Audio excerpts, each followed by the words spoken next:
All right. Next on the agenda is volume conversions, volume units. So we did kind of length units, distance units are kind of one dimension. We did area units, which are two dimensions. One way to do volume is then to just extend that again and think of it in terms of a three-dimensional measurement and do cubic units. In theory, you can do that, just go inches to square inches to cubic inches, feet to square feet to cubic feet. That stuff exists and can be done. If you're an automotive student, you actually see cubic inches in terms of the engine size, right? CID, cubic inches of displacement is actually a volume measurement of the size of the engine in terms of cubic inches. So those units exist out in the world. In some sense, to do those conversions, you would just extend what we did for the area units, right? And sort of multiply a third time. In this section, however, we're going to actually look at something a little bit different. We're going to look at what you think of maybe as liquid volume units. So this is stuff like ounces and cups and quarts and pints. We have, right, just sort of a different system of kind of measuring these that's not just limited to these sort of cubics. So that's what we'll look at instead. In theory, the other version, the cubic units, exists, and you could use that in a pinch, and sometimes in different situations you will. But also we have these sort of new units that we'll kind of introduce now.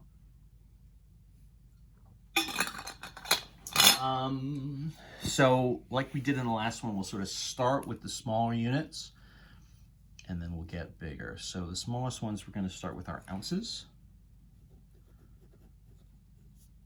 Our abbreviation is going to be OZ. After ounces, we'll go up to cups. The abbreviation there is just a little c. From cups, we're going to go to pints, where our abbreviation is PT. From pints, we're going to go to quarts, where the abbreviation is QT. And then we're going to go all the way up to gallons. The abbreviation is GAL. And unlike some of the distance units, in the distance units, we had some pretty big gaps between, right, things like miles and feet, for example. All of these are actually relatively close together. Depending on the type of units we're using, the American system sometimes can't make up its mind in terms of like, do I want units far apart or do I want them close together? Again, a lot of these are coming from kind of more old-timey, just day-to-day types of units. And so rather than being a really kind of meticulously sort of thought out and sort of well-planned system like the metric system, this is kind of just what happened over the years. It just sort of is what evolved from day-to-day use, and it's sort of what we end up with. The conversions here, it's going to be 8 ounces for every 1 cup. Right, so that's not bad. And then it's going to be 2 cups for every pint. It's 2 pints for every quart. And then it's 4 quarts for every gallon. So the numbers here are pretty reasonable, right? 8s and 2s and 4s. The thing that makes this a little bit silly is, if you literally double a unit, now you've jumped into the next unit. 2 cups is 1 pint. It's, to a certain extent, it's like, why did you even have cups at all, right? Why don't you just do 16 ounces as 1 pint and go from there? That's true, right? Couldn't we maybe just go ounces to cups to gallons or something? And the answer is sure, in theory, right? I always think of these, I think these show up a lot if you're doing any kind of like cooking or baking, different recipe kind of things. And so in that way, doubling something is actually kind of a big deal. And so sort of maybe having another unit there is fine. I don't know. I'm trying to make excuses here, but I have to admit, I think it's just as goofy as anything else. One of the things here, because these units are a little bit closer together, is it's probably going to be more often the case that we need to kind of run through and do, 2 or 3 even sort of conversions sort of all in a row. to get from point A to point B, or unit A to unit B rather. So let's convert 48 ounces into pints. So let's sort of take this as a step one. So we'll start just like we did before, right? So 48 ounces over 1. And what I need to do is I need to kind of make a plan here. So if I look back at my units, I'm going ounces to pints. I kind of need to go through cups, it looks like. So I'm going to go ounces to cups to pints is the plan. And so this is 8 ounces for every 1 cup, and it's 2 cups for every 1 pint. So that's what I'm going to set up. So I'm going to go ounces to cups. So my first multiplication here, right? I want the ounces to go away, so they're on the bottom. My cups are up top. The conversion is 8 to 1, right? 1 cup for every 8 ounces. In theory, right, that means ounces cancel ounces. And so now my units are cups, and I got to multiply because I'm trying to get all the way to pints. So now I want cups to be canceled out. I want pints to be my new unit. And the move here is every 1 pint is going to be 2 cups. Right, so then cups would cancel cups, and I end up with, what's this math going to be? So 48, times 1 over 8 times 2. And then my final units here would be pints. This would be what? Well, 8 and 48. This would be 6 over 2. So that's going to be 3 pints when all is said and done. Right? And that's my conversion. The numbers here are maybe a little bit nicer, so that's great. But I have to go through maybe kind of some extra steps to kind of make this all work. Let's run a few more, decent numbers. We should be able to do a few of these just kind of all in a row. So we'll just sort of try to see some variations here. Let's do 12 cups into quarts. So the path here, cups and quarts, right? So I can do cups to pints, pints to quarts. So we'll make a little strategy, cups to pints to quarts, check. We said 2 cups per pint, and then 2 pints per quart. So going up into a bigger unit again, so these are probably going to end up looking like division once we get this set up. So we said cups to pints, pints to quarts, cancel, cancel, right? And we said it's a 2 to 1 and a 2 to 1. Right? So cups gets canceled, pints get canceled. This is going to look like 12 over 2 times 2.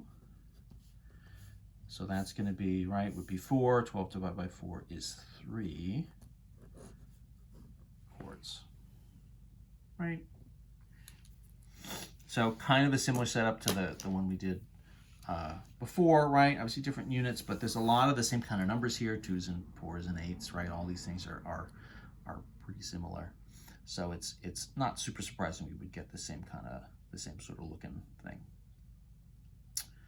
Let's go the other direction. Let's do something bigger. Let's do 1.5 gallons. Let's convert that down into pints. So you're gonna have to go gallons to quarts, and then quarts to pints. We know 4 gallons, 4 quarts for every gallon. I almost flipped that, right? And then 2 pints for every quart. So now I'm in my kind of biggest unit, and I'm converting down into a smaller unit. So rather than being a division, this is probably going to be multiplication. So 1 gallon, 1.5 gallons over 1. So what did we just say? Gallons to quarts, and quarts and pints. So 4 quarts, 1 gallon, 2 pints, 1 quart. So gallons will cancel gallons, quarts will cancel quarts, right? Everything is set up the way I want. This is really just a 1.5, you know, times 4 times 2, and then that would get me pints. 8 times 1.5, this would be what, 12? 12 pints. Here is the final. Right? Something kind of like that. This is maybe overkill, but let's do one more. Everybody always likes an extra example, right? Let's go 4 quarts to ounces.